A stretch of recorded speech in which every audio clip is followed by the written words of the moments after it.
రాజకీయ సవరణ బిల్లును చించేయడంపై లక్ష్మణ్ ఫైర్ అయ్యారు. జైలు నుంచే పాలన సాగిస్తామంటే అది సరైందేనా అంటూ విపక్షాలపై మండిపడ్డారు.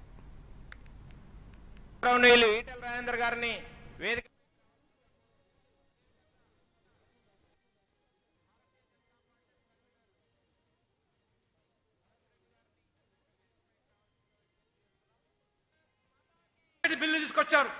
నేరస్తులు నైతిక విలువలతో కూడిన రాజకీయాలు జరగాలి. జైల్లో ఉండే పరిపాలించేటువంటి ముఖ్యమంత్రులు, ప్రధానమంత్రులు ఈ దేశానికి అవసరం లేదని చెప్పినటువంటి బీజేపీ అంటే వాల్యూ బేస్డ్ పాలిటిక్స్. ఒక్క ఓటుతో ప్రభుత్వం పోతుందని చెప్పి వాజ్పేయి తెలిసినా రాజీ పడకుండా, కాంప్రమైజ్ కాకుండా, డిఫెక్షన్స్ ఎంకరేజ్ చేయకుండా విలువలతో రాజకీయాలు అయితే నడిపారో అటువంటి విలువలతో కూడుకున్న రాజకీయాలు నడిపే పార్టీ బీజేపీ. కాబట్టే మొన్న పార్లమెంటులో జైలు శిక్ష అనుభవించేటువంటి నేరస్తులకు తావు లేదని చెప్పి ఆ బిల్లు పెడితే బిల్లుని చించేశారు. బిల్లును అంటే కేజ్రీవాల్ జైల్లో ఉండి పరిపాలన కొనసాగిస్తామంటారు.